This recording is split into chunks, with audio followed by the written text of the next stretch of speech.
Hello everyone, I am Anand Tripathi and you are watching Progress Story. Before jumping directly into the content, let me give you a quick introduction of myself. I am a software engineer who is a Python geek on weekdays, and on weekends I am a regular traveler who loves to explore new places. I have a travel channel too, that is Trip Diaries. The link will be flashing over here or somewhere over here. Do check out that travel series if you are also a travel lover. So without further ado, let's dive into the topic. A few days back on 11th May, Palace Project have released a major stable version of Flask, that is Flask 2.0. So in this video we are going to cover all the changes that are introduced in Flask and also all the changes that are dropped from it. So if you are a Python geek and also worked on this micro framework, then you have to definitely watch this video till the end. So agenda of this video is, first we will be going to cover what is Flask and where it is being used. Then second would be overview of Flask and what all changes that are introduced in Flask 2.0. Then third would be a brief walkthrough of all the changes that are introduced in Flask 2.0. So what is framework? A framework is code library that makes developer life easier when developing a scalable, reliable and maintainable web application by providing reusable code extensions and common operations. So let's take a natural example of framework. If you want to build a chair at your home, then you have to get all the tools that are necessary to build a chair in your home. But to make life easier, you can also go to the workshop and you can use all the tools that are already available in the workshop for building the chair. So framework works the same way. So if you are developing a web application, instead of writing the common code by yourself, you can use any framework that are out in the market in any language that will give you some basic common functionality like data abstraction layer, form validations and extensions for the framework. So there are a number of frameworks that are already available in Python. So some of them are Flask, Tornado, Pyramid and Django. So let's come back to the first point of the agenda. So what is Flask? So according to Wikipedia, Wikipedia states that Flask is a micro web framework written in Python. It is classified as micro framework because it does not include or require certain tools and libraries in it, such as it has no database abstraction layer, form validations, testing layer and many more. However, it does not mean that you cannot implement these layers or these functionality in Flask. There are extensions available in the market that will include these layers or these basic code functionality in the Flask. Some of the extensions that are currently available in the market are ORM, form validation, upload handling, test case suites and various other authentication libraries. So if you want to use a flexible framework where the ownership lies on the developer's hand and developer can easily plug and play any extensions that are available in the market, or they can use their own extension, then Flask would be the go-to choice for that application. So first, in this new version update of Flask, Flask has dropped the support of Python 2 and Python 3.5. So that means if your current application is in Python 2 or less than Python 3.5, then you cannot upgrade your Flask to Flask 2.0. So to update your current application to Flask 2.0, so for that you have to update your Python version to Python 3.6 or above. Second is, so in this new update of Flask, Flask has introduced route decorators for common HTTP methods. So if you want to write a GET API, previously we have to pass GET as a request parameter inside route function. So for now you can just use the HTTP name function like get and post and put and delete.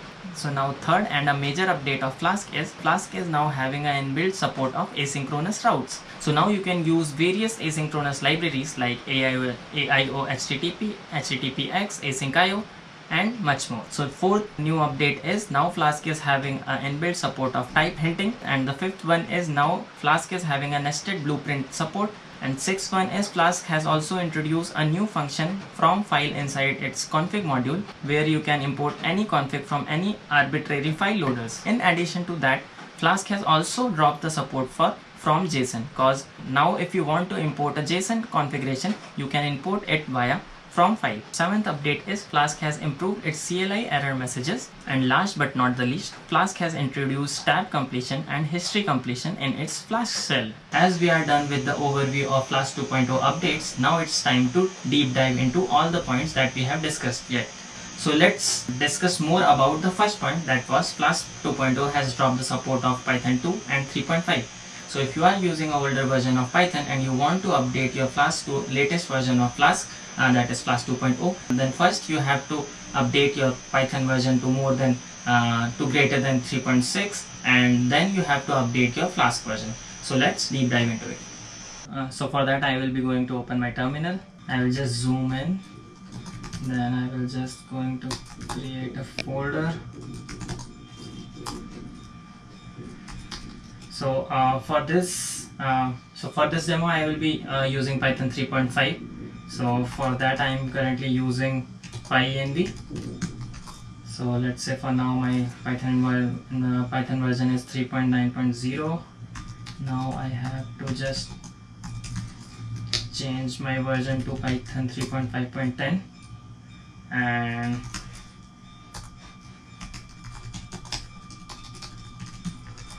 now version is Python 3.5. So now I will be just going inside my new directory. So now I am going to use virtual environment. So virtual environment is nothing but whenever we want to segregate our libraries from other projects, so there we have to use virtual environment. So I am using virtual env for that, and I will be going to create a virtual environment using Python 3.5. so now it is created. So I am going to just open project. So I'll be going to open a new project. So that is inside Flask app.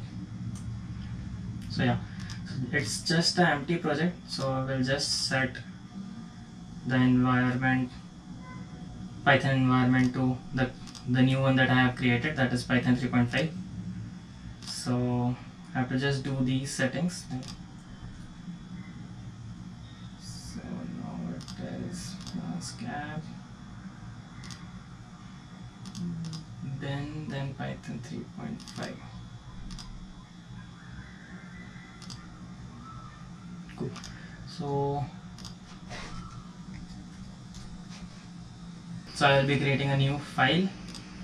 So let's name it app.py. So we will be going to import Flask.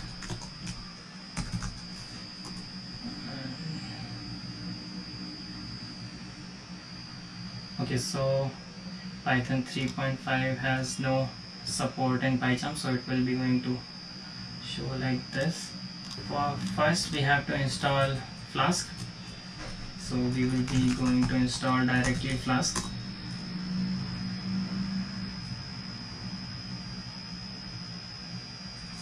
So if I am going to check my current Flask version, so it is 1.1.4.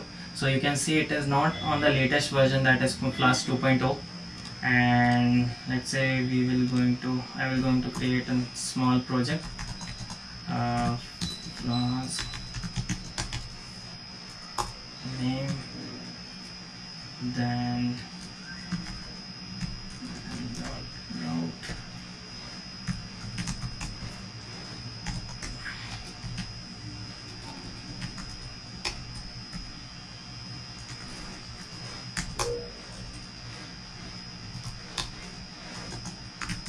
So I am just creating a hello API, normal one, and in which I am just returning hello world.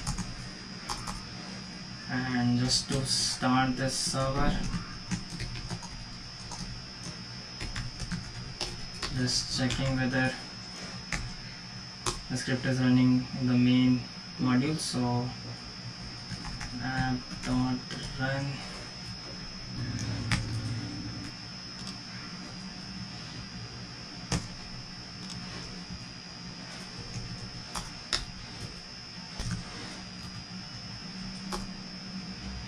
So now my Flask server is having one hello API, that is a GET request, and it is just returning a hello world text. So I just ran this Flask server on localhost 5000. So let's check what it is returning.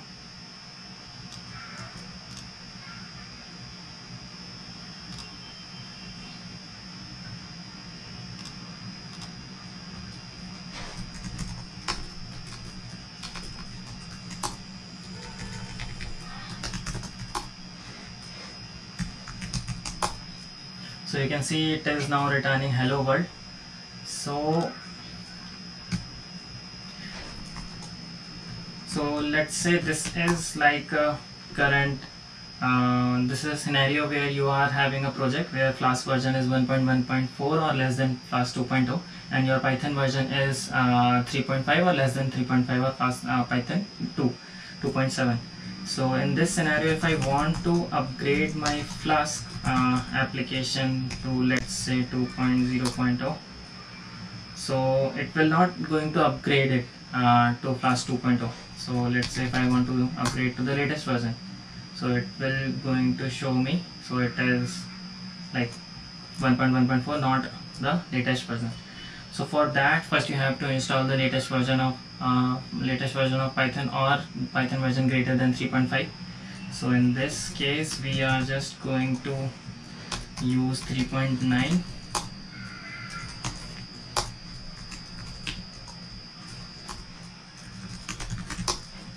So I will just deactivate it. Now Python is 3.9.0. so I am again going to use virtual environment for it. So let's say first I will just remove the current, so let's say I will create a new environment. So environment 3.9, I am going to activate it. So now let's say if I am upgrading Flask, or I am installing Flask in the new environment that is having Python 3.9. so if you can see, the Flask is 2.0.1. so now for Python 3.9 or Python version greater than 3.5, it is going to use the latest version of Flask, but for all the older environment, it is going to use the Flask version 1.1.4. so first, anyway, you have to improve your Python version, because 3.5 is deprecated. You were seeing some error statements like somewhere over here that Python 3.5 is not supported. So let's say, so yeah, this is the first point. So the next point is Flask 2.0 has recently introduced route decorators for all the HTTP methods. So that is so now you can use app.get, app.post, app.put and delete functions just like that. So previously we were using like methods and we were passing put, post, all the HTTP methods and as a request parameters. So let's dive into the change. So we have wrote one API that is /hello and the method is get. And let's say if I am also introducing post as a HTTP method, and it is just returning a string that is hello world. So currently Flask is also supporting the older syntax. So let's say if I will curl this, it is going to give me hello world, and now it is this change is just a syntactic sugar. So let's say if I am going to use a get API, so I will just do get and I will just remove this methods and I will just restart. So to make this automatic restart, I will just use debug as true. So now I am using app.get instead of app.route. So previously it was app.route, and if I am going to test this whether it is working or not, so you can see it is working fine. So what's the improvement, like why it is being introduced and what it will give you, like what is the benefit of using this is it will just we will just have to write some less word if we compare it with the older syntax where we were using route. So here we just have to use .get or let's say .post or .delete, so something like that. But the disadvantage of this would be, like let's say for the same API I am going to use the HTTP method get and post, then I have to use two APIs, two routes for that. One is the get and one is post. So let's say hello post. So this is only the disadvantage, that we have to write two APIs for the same or common method. So this is all about the route decorator for HTTP method that Flask 2.0 has introduced. So let's talk about the third update of Flask. Flask has recently introduced asynchronous route handlers. Now we can leverage the power of coroutines inside Flask. So it will be a great help when route is having too many IO bound tasks. So in other words, we can say that if the route is having too many third-party API calls. So to check that out, let's take an example. So first we have to install Flask with the async extensions. So for that you just need to install Flask with async extension. So it will install the relevant libraries for it. Now we just have to update the code. So we are going to write a coroutine for that. So let's name it sleep. Then inside the coroutine we have to make a non-blocking call. So for that we are going to use async IO sleep, and we are going to await that, so that it will be going to switch the context between the current one and the new one and the remaining one. So let's return after that as 1, and I'm also going to change the main route to a coroutine. So to make it coroutine we just append the function with async. So this is also known as asynchronous route handlers. So now I am just going to await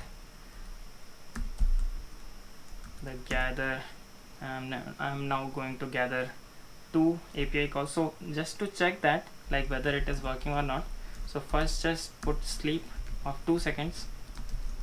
So this is a synchronous call.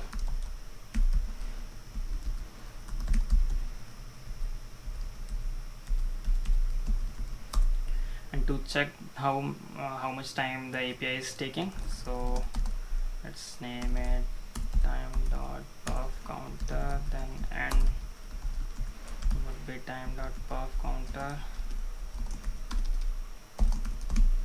time taken would be and minus start.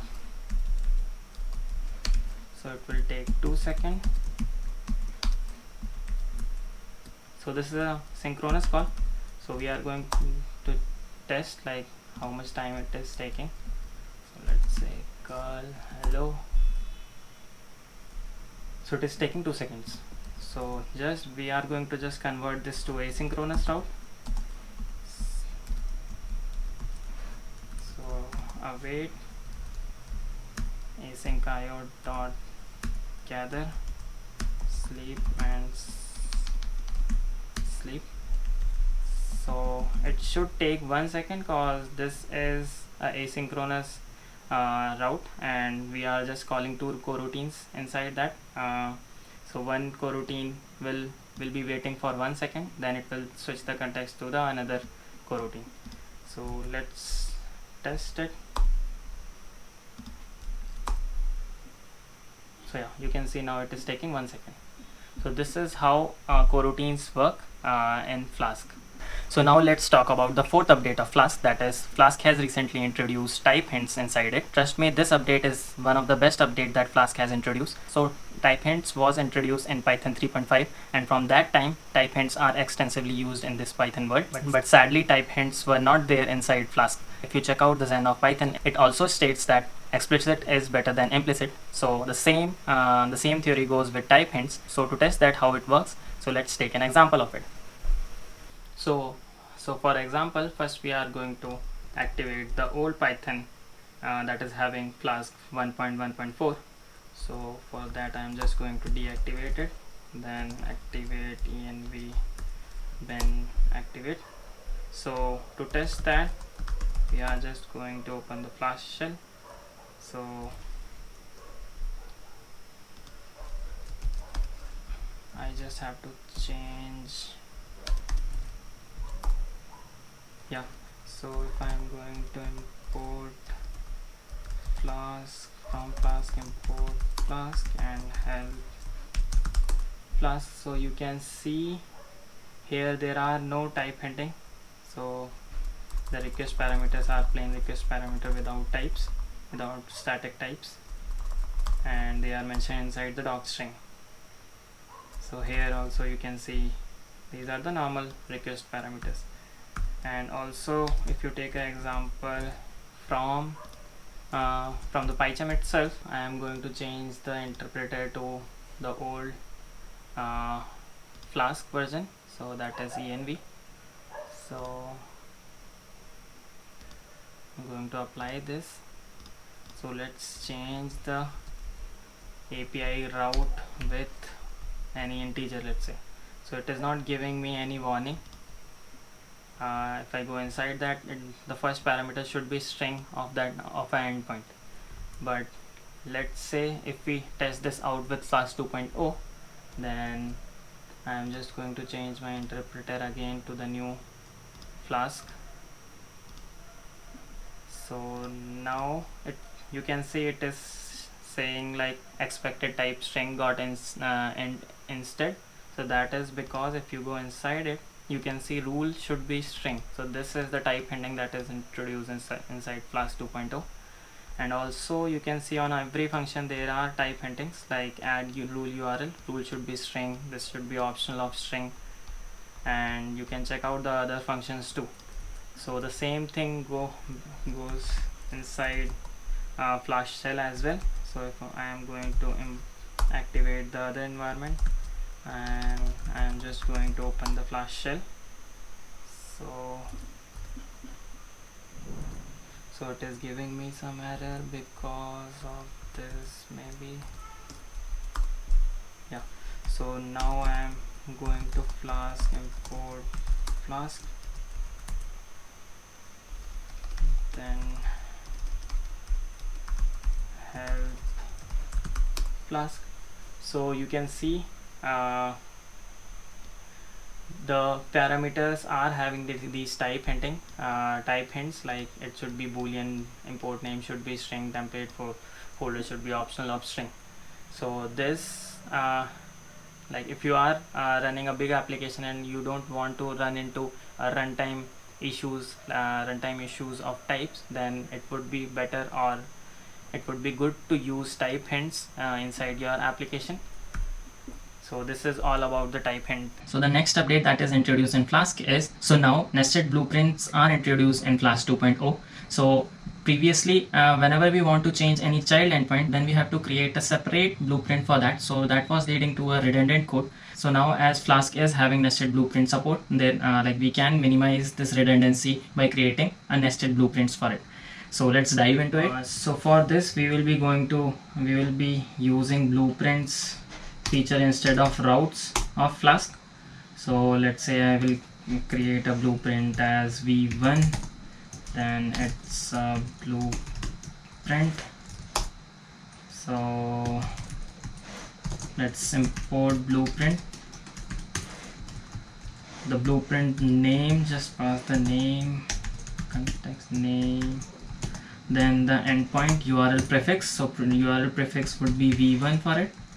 And let's say we will create a child blueprint that is base blueprint, then the name of it would be base.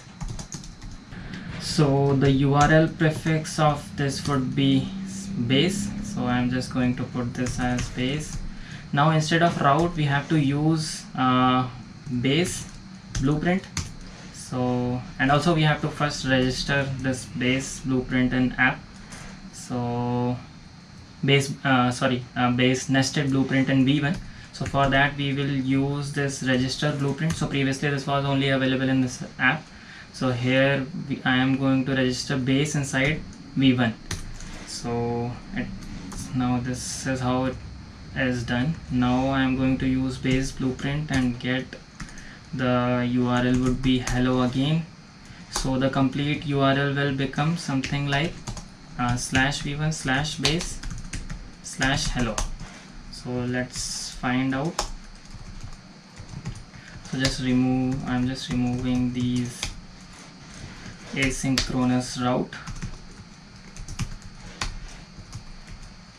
So yeah, at last we also have to register v1 inside app.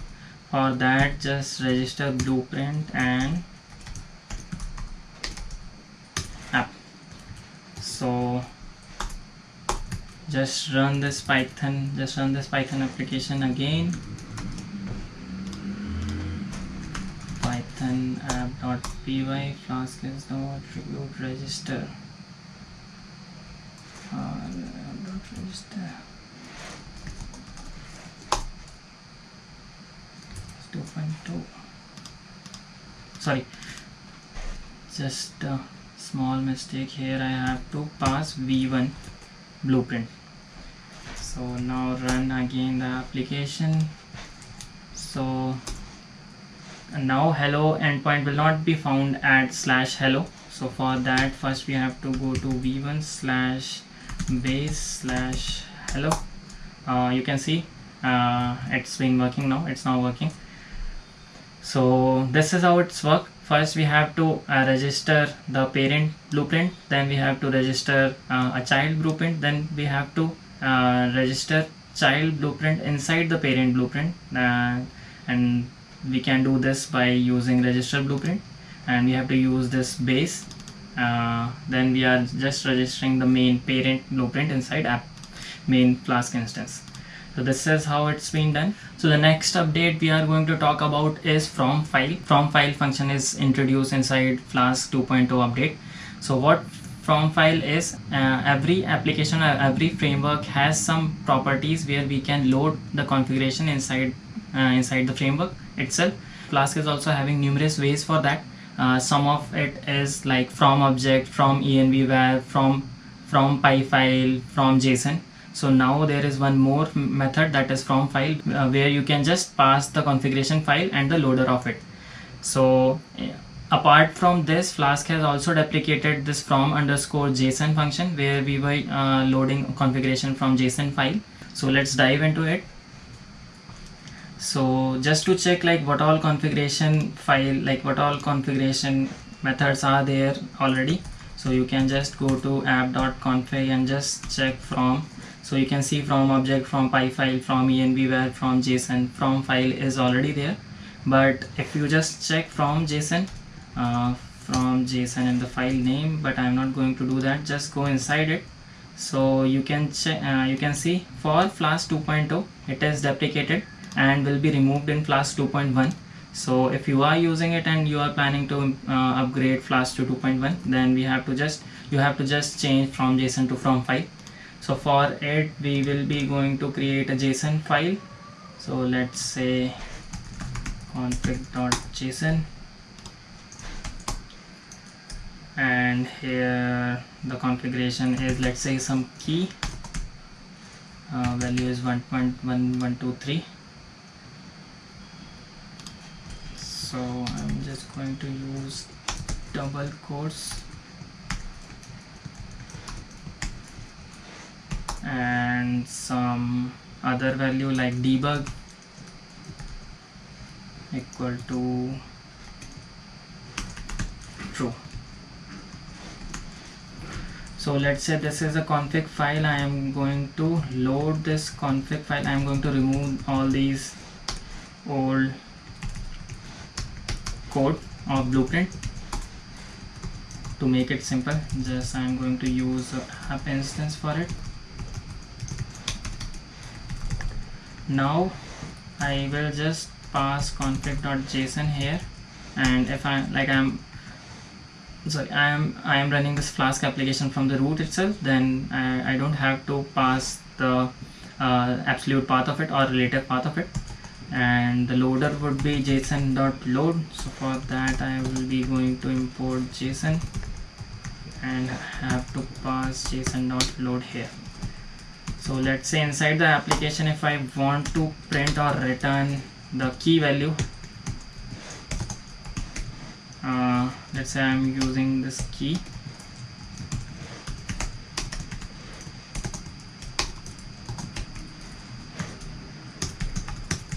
So I just have to use the key of that mapping. So here the key is itself key.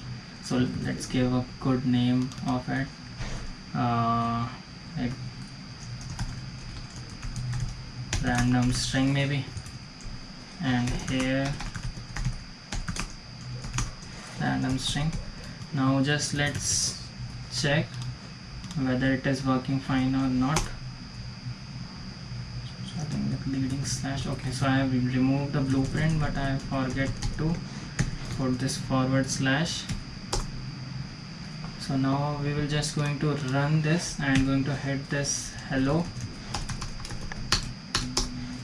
So now you can see key is 123. So it is using from JSON, but let's say if I will be going to use from file. So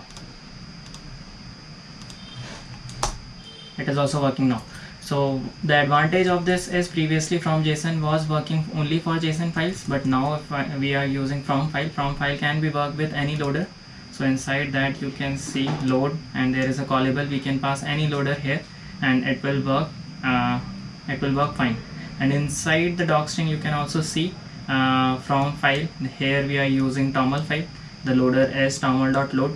So we just have to pass the loader and the file of it. So this is a great advantage, or you can say great improvement in Flask 2.0, where we can import from any type of file. Previously we are only restricting that for py file or JSON file. The next and quick improvement of Flask 2.0 is Flask has improved its CLI error messages. So we can check out its quick implementation. So we will be going to just install the older version of Flask, like 1.1.3, and if I'm going to run Flask, so it is running perfectly fine. I just have to Flask run. So let's say I will just change this app.py to somewhat else, main.py. So as like Flask is Flask run command will only run with whiskey.py or app.py, but now we have changed this app.py to main.py. Now I will run it again, and here you can check this traceback, like could not locate a Flask application, Flask app. This should be there, but there are some traceback coming in. So let's say I will improve upgrade the Flask to Flask 2.0, and again I will just run this command, and here you can check there is no traceback coming in, only this error message is coming in, could not locate a Flask application, you do not provide this Flask app as whiskey.py or app.py. Now I will just going to change this dot to app.py, and if I run it again, there is no error message and it will be going to run. So yeah, you can see the error messages or CLI error messages are drastically improved in this new version. So the Flask team or Palettes project team have taken care of this. So the next update of Flask is now Flask shell will have tab completion and history completion by default, and whenever you want to debug anything, so you must be using Flask shell. By default it will be going to load all the Flask context into it. So that's why it's very useful, but it is very hard to debug anything without tab completion and history completion. And now it will have both tab completion and history completion.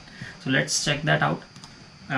So first we will just check out the previous functionality of Flask. So I will be going to downgrade it to 1.1.3. Now just open this Flask shell using command Flask shell. So here if I want to do the tab completion, let's say import, then tab is not working, like import JSON, tab is not working, and there is no, if I like click up arrow, there is no history I can check. But let's say if I will upgrade Flask to the latest version, and now I will run Flask shell. So let's say if I want to import, so tab is working, you can see. So let's say JSON dot loads, like that. So now it is like the tab is working. Also if I click the up command, then it is giving me the history completion of it. So this is like a great improvement for debugging whenever we are debugging using Flask shell. Now it is having both Flask tab completion and history completion, so that we don't need to install any other interpreter for it, like interactive Python, that is IPython, and BPython, like that. So this is the gist of mostly all the updates that were introduced in Flask. So it is not a giant leap, it is only a small steps that can improve your production application and also the usage of it. You can use the async IO and async route, built-in async route of it, and also you can refactor the code using this nested blueprint. And if you want to check out the whole blog of it, so I have also written the blog for the Flask 2.0 updates, so you can check out progressstory.com. There you can find all sort of blogs related to Python technology and also related to database and related to DevOps. If you like this video, so please don't forget to subscribe and please share this video if you like the content.